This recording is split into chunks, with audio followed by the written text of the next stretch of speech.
Mesdames, messieurs, nous allons avoir l'insigne honneur de vous présenter un spectacle édifiant intitulé l'Opéra de 4 fils.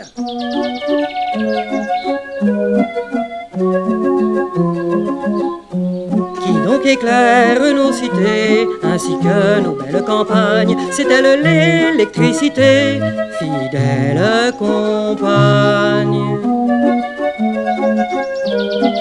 Qui facilite le travail, fait la télé, le cinéma, et rouler le train sur ses rails, c'est toujours l'aimable courant électrique sûr, qui nous comptons à chaque instant, comme sur un ami très sûr, il fait tant et tant.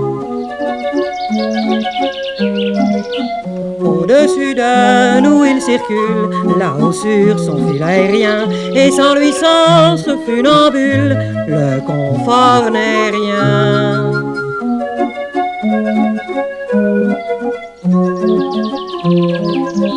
Si le courant est une aubaine, un ami qui nous veut du bien, ne jouons pas dans le domaine qui doit rester sien.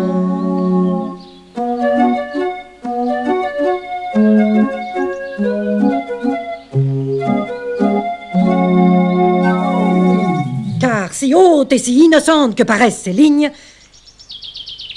il y a un danger. Un danger? Mais quel danger? Petite devinette. Quelle différence y a-t-il entre ces deux réseaux semblables à l'œil? Réponse. L'un d'eux est sous tension, c'est-à-dire que le courant y circule. Mais qui aurait pu le deviner, puisque l'électricité est invisible? Mais alors, comment se fait-il que les oiseaux sur le fil aient l'air parfaitement à l'aise? C'est très simple. Si vous pouviez vous mettre dans la situation d'un de ces oiseaux, comme eux, vous seriez parfaitement à l'aise. Mais si vous vous interposez dans le circuit, le courant prendra le chemin le plus court et passera alors par votre corps, ce qui n'ira pas sans dommage, car l'homme n'est ni une ampoule électrique, ni un fer à repasser. Le courant électrique choisit toujours le chemin de moindre résistance. Pourtant, il n'est pas nécessaire d'être en contact avec deux fils pour être électrisé. Si quelqu'un touche un seul fil, alors qu'il est en contact avec un seul conducteur, le courant traversera son corps. Les conséquences peuvent être graves. Le courant est souvent transporté par des lignes aériennes apparemment hors de portée d'une personne au sol. Mais parfois, la méconnaissance, un manque d'attention. Regardez plutôt.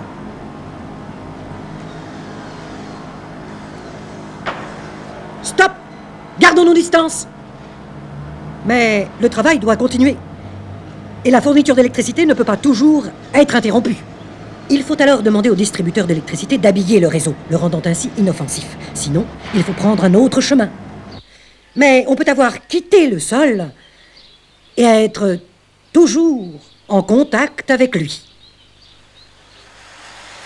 Par l'intermédiaire d'une échelle métallique, par exemple. Contact avec le sol, contact avec une ligne et...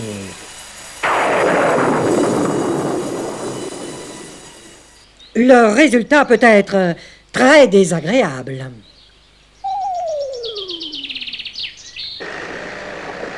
Aux commandes d'un tel engin, maître d'une telle puissance, on se sent rassuré. Pourtant, la peur est mauvaise conseillère. Dans sa cabine, en ne touchant à rien, il évitait tout risque.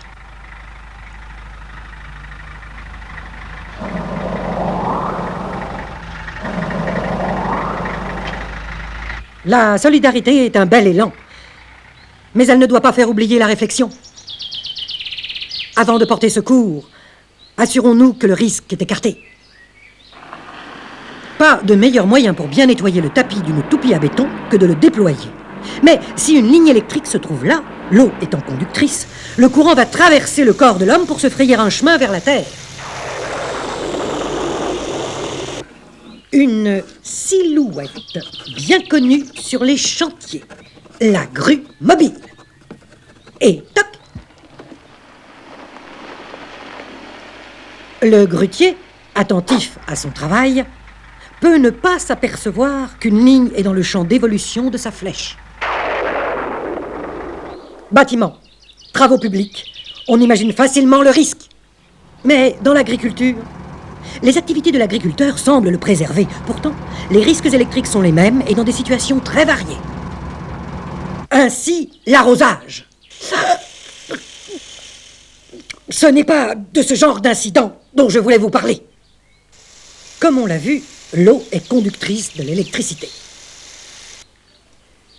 Commode ces systèmes d'irrigation et aisée leur manipulation, mais le risque est toujours là. Attention!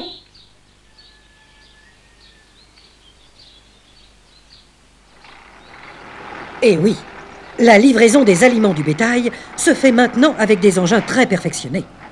On n'arrête pas le progrès. Mais lorsqu'une ligne, même isolée, est abîmée, on n'arrête pas non plus l'électricité.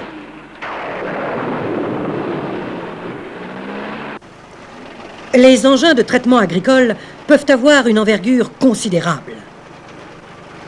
Et si une ligne électrique se trouve là, l'agriculteur se lève tôt, c'est bien connu. Mais il lui arrive aussi de se coucher tard. La récolte des flageolets, par exemple, peut se poursuivre très avant dans la soirée, alors que le soleil est déjà bas et la visibilité réduite. Redoublons d'attention lorsqu'on doit travailler entre chien et loup.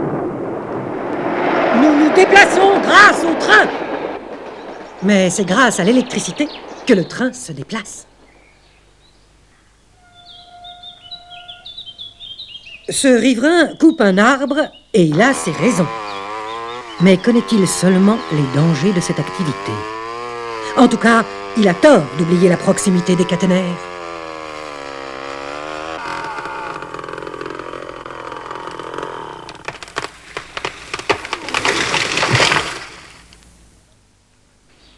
Car le bois, surtout humide, peut être conducteur. Et...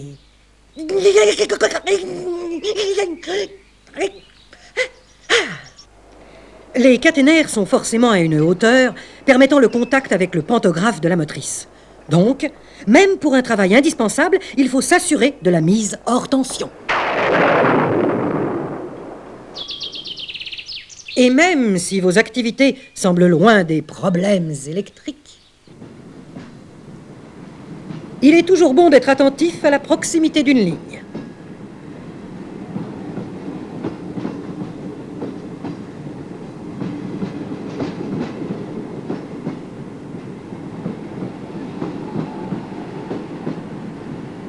Attention!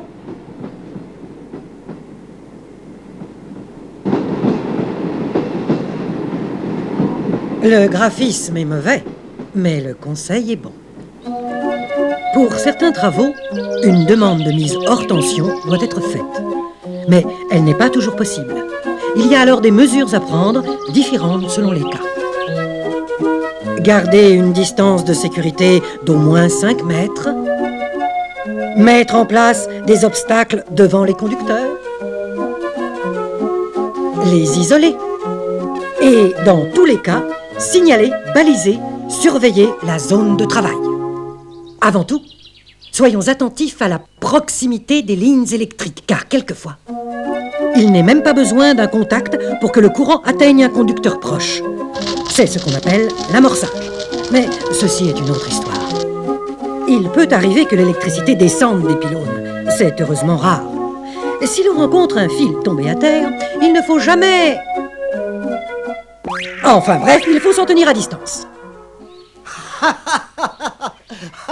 Il peut arriver aussi que les occupations les plus pacifiques, comme la pêche à la ligne, entraînent le danger.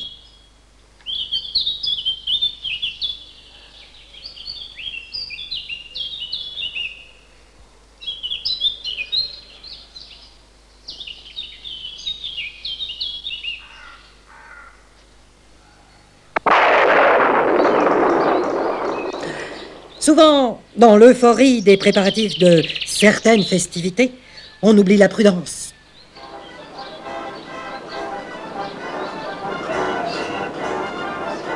Prenez garde!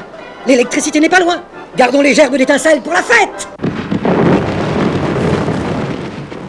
Et à propos de fête, j'en connais qui confondent poteau électrique avec mât de cocagne.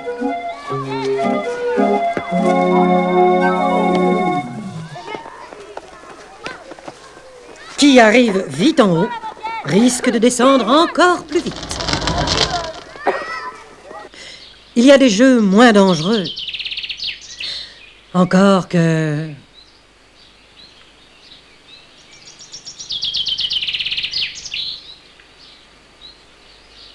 Le danger se présente parfois de façon inattendue. Si le courant est une aubaine, un ami qui nous veut du bien, ne jouons pas dans le domaine qui doit